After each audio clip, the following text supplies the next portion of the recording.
There are betrayals that don't need fists or screaming or dramatic exits.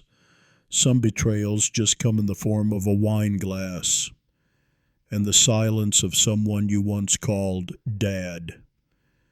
My name is Raymond Blake. I'm 58 years old, and I've been living alone for the better part of 15 years now. Some of it by choice, some of it not so much.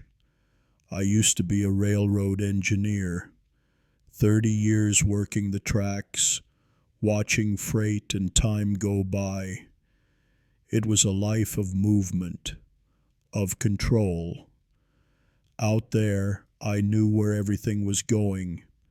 Back home, not so much. Home was a place of tension, always has been.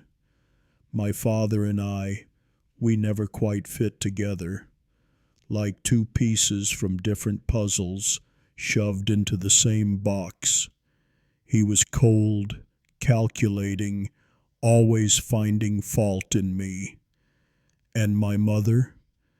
She was the only warmth in that house until cancer took her when I was 30. After she passed, I tried to keep contact with Dad. Birthdays, holidays, especially hers. She loved her garden, her pies, her peace. Every year, he insisted we hold some kind of dinner in her honor. And somehow, I always said yes. I guess part of me hoped that, without her, he'd soften, that we'd talk like men who shared grief. But it never happened. Then came last fall, a dinner, a toast, a glass of wine my father handed me with a smile I didn't trust. Just one sip, and within minutes, the world spun sideways. That night didn't just shake my body, it cracked something inside me. Something I'd spent decades burying under duty, silence, and hope. I shouldn't have gone back, but I did. And this is the story of how I learned the truth behind that glass, and what it means to finally let go of a past that never loved you back. I guess to really understand that dinner and that glass, you'd have to know what came before it. Growing up under my father's roof wasn't like growing up. It was more like surviving.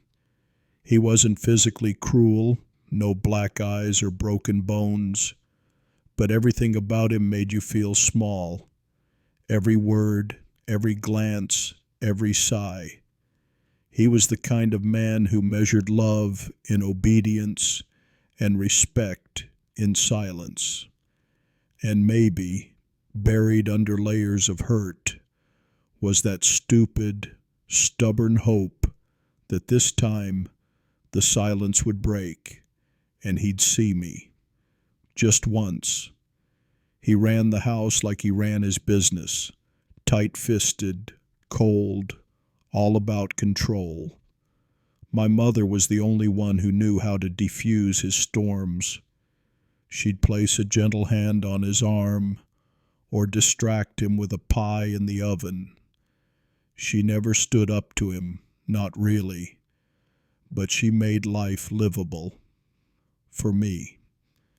She used to sneak me cookies after dinner, whispering, "One day you'll have a home where kindness comes first." When she passed, something in me crumbled. I lost the one person who saw me, not as a burden, not as a disappointment, but as a son. After the funeral, my father didn't cry, not once. He went back to business meetings the next day, told me grief was a waste of time. I moved out not long after, took a job with the railroad and never looked back. I sent him birthday cards, visited once a year. We were family only on paper. Still, every October, he'd call. "Your Mother's Day is coming up," he'd say. You coming to the house? And every time I'd say yes. I don't even know why. Maybe guilt, maybe hope, maybe just some deep-rooted duty I couldn't shake. The dinners were always stiff. He'd have that same gray suit on, same polished shoes, same bitter smile.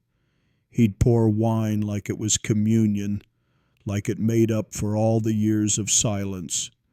But it never did. One year, I brought a photo album, pictures of Mom, of our old trips to the lake, her laughing in the sun. I tried to share them. He barely looked, said she was soft, too soft. That's why she never succeeded.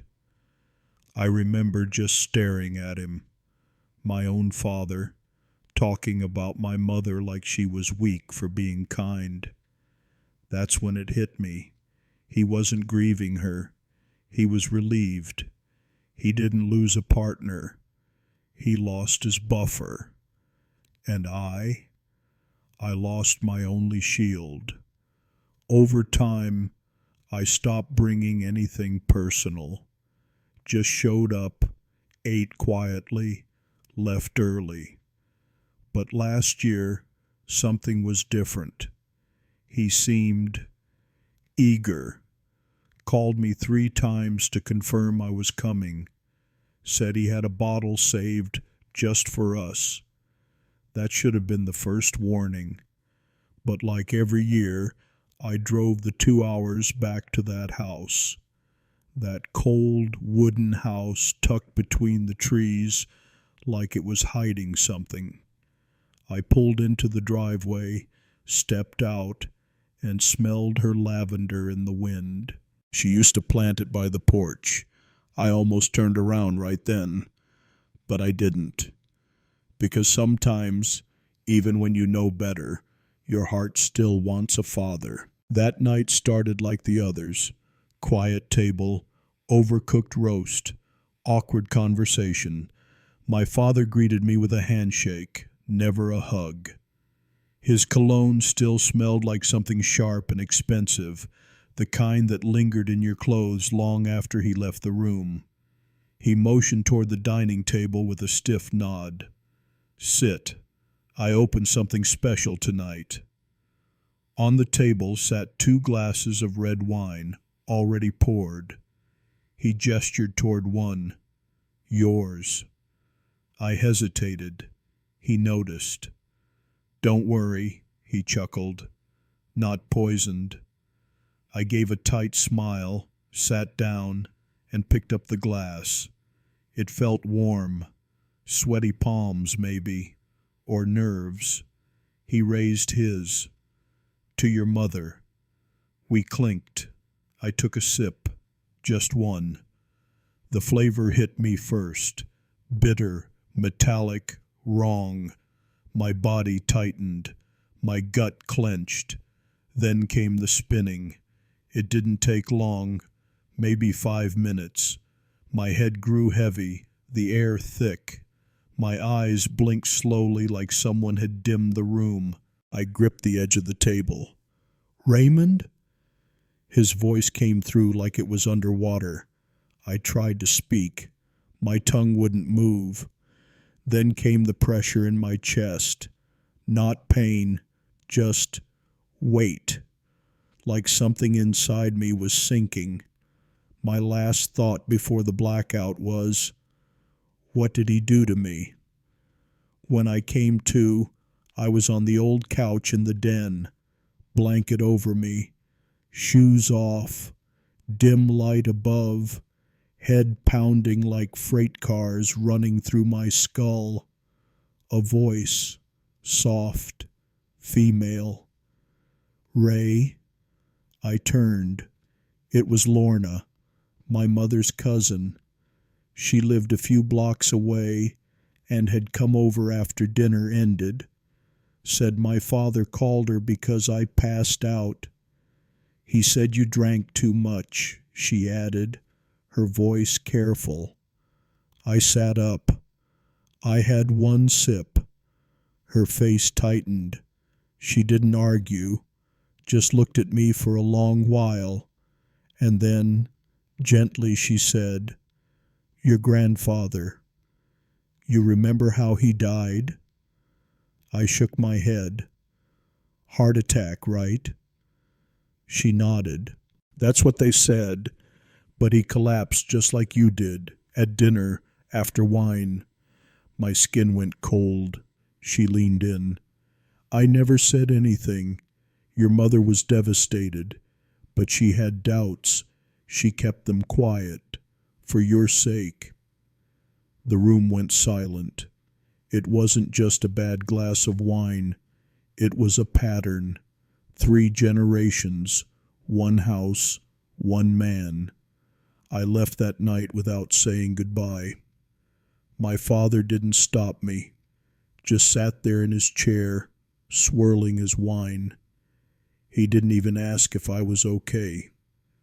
Back in my apartment, I couldn't sleep. I replayed it all. The sip, the blackout, the silence. My hands shook when I Googled the symptoms. Sedatives, barbiturates, overdose signs. I made an appointment at a private lab the next morning, told them I needed blood work. "Looking for traces of anything unusual," I said. 3 days later I got the call. High levels of phenobarbital, not alcohol, not food poisoning. A sedative strong enough to knock out a grown man, possibly lethal. I stared at the report. My hands went numb. He did this. My father, my own flesh and blood, had tried to drug me. I didn't know why yet, but I was going to find out. And this time, I wasn't coming back just to smile and sip. I was coming back with my eyes open. There's a moment after betrayal when your body goes still, but your mind won't stop. I sat at my kitchen table that night, the lab report in front of me, the words blurring.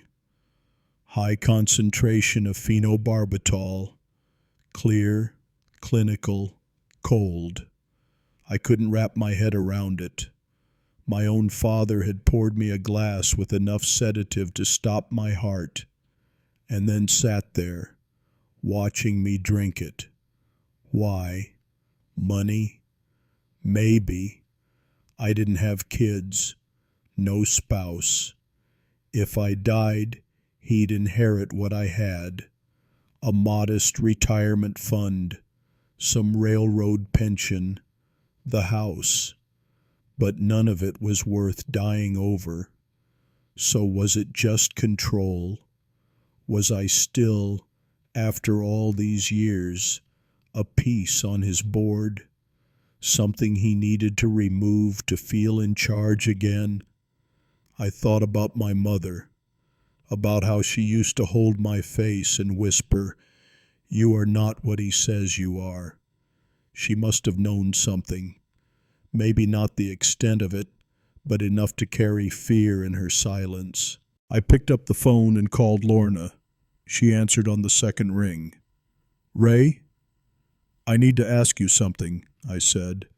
I told her about the lab results, about the wine.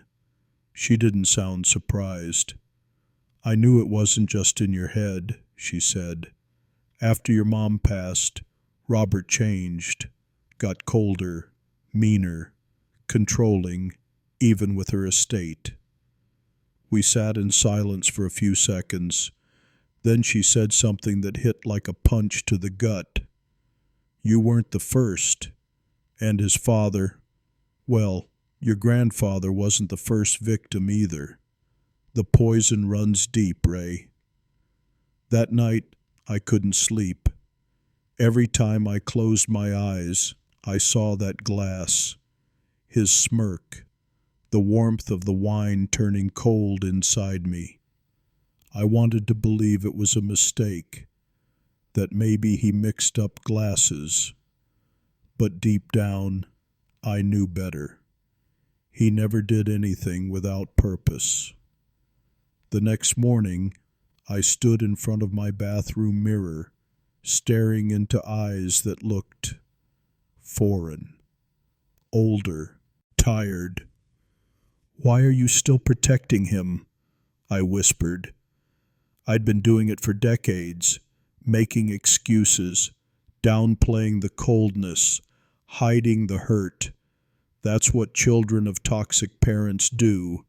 We bend until we break. And when we break, we blame ourselves for not being stronger. I wasn't a kid anymore. I pulled out a small voice recorder from my drawer, the one I used to keep notes when I worked the rails. I started speaking. Everything, every memory, every suspicion, every ounce of pain I never voiced. It was clumsy, messy, emotional, but it was mine. Over the next few days, I didn't go to work, didn't answer calls. I dug through old boxes, letters, papers, trying to find anything that would make this make sense. Instead, I found more silence. Old birthday cards with no messages, legal documents transferring assets after my mom passed, all signed, all neat, all distant. The story was there. It had always been there. I just hadn't wanted to read it. I realized something then. This wasn't just about the wine, or the money, or even him. It was about the part of me that kept trying to earn a father's love that never existed. It was about the boy in me who still showed up every October, hoping this time would be different. I looked out the window. The sky was overcast, Vermont gray, still, quiet. Inside me a storm was building. But maybe, just maybe, storms can clear the air. The shift didn't come all at once. It started with a knock at my door. Lorna again. This time she came holding a cardboard box, worn, taped, edges fraying. "I found this in my attic," she said. "Your mother gave it to me years ago, told me to hold on to it, just in case." I took the box with shaky hands. Inside were letters, journals, a few photos. One of them was from a family trip to the lake when I was maybe 10. My mother's handwriting was scrawled on the back. Ray's first time steering the boat. So proud.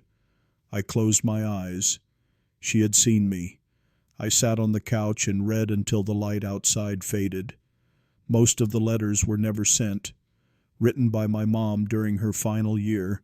Some were addressed to me, some to herself, but one was to Robert. It was firm, direct, the kind of letter I never imagined her writing.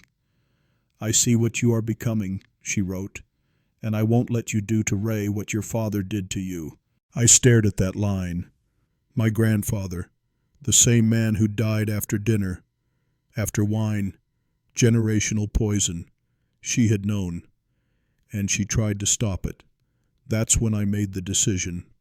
No more wondering, no more doubting myself. I had to know the truth, not just for me, but for her. With Lorna's help, I called a lawyer, a woman named Jeanette, who'd worked in estate law for decades. When I showed her the transfer of assets after my mom's death, she raised an eyebrow. "These signatures, they don't match," she said. "And this power of attorney? It was filed 2 days before her death. That's unusual." He hadn't just stolen from her estate. He'd stolen her final voice, her last attempt to protect me from the very darkness that consumed him. We dug deeper. Jeanette contacted a handwriting analyst. Their report was clear. My mother's signature on key documents had been forged. A quiet sickness settled into my stomach. I asked Jeanette if it was too late to press charges. She paused. "Maybe. But if you want justice, we start with exposure." So I wrote, I wrote everything, what I remembered, what I'd found, what I'd felt. Not for the courts, not even for my father, for myself. It wasn't a revenge letter, it was a release. I printed the letter, folded it carefully, and placed it in the old wine cabinet at the house, behind the same bottle he'd tried to share with me. He'd find it, eventually, but I wouldn't be there, because sometimes healing isn't about confrontation. Sometimes it's about walking away, knowing you've finally chosen yourself. I didn't go back for Thanksgiving that year, didn't send a card, didn't answer his call. I'd said everything I needed to say, on paper, in truth, and mostly in the silence that followed. Instead, I packed what I had left in that apartment and moved 2 hours north to a quiet stretch of land near the lake my mother loved. It wasn't grand, just a modest cabin with creaky floors, a wood stove, and morning mist that clung to the windows like old dreams. I spent the first few weeks alone. No noise, no news, just me and the sound of wind threading through the trees. And it was enough. I built furniture with my hands again, something I hadn't done since high school shop class. There was something sacred about wood. It didn't lie. It didn't pretend. You could shape it with patience, and it would hold your weight. A few neighbors came by over time, asked about repairs, a chair leg, a broken fence, and I helped. Not for money. He'd left me the house. I signed it away to a nonprofit that helps adults recover from toxic family systems.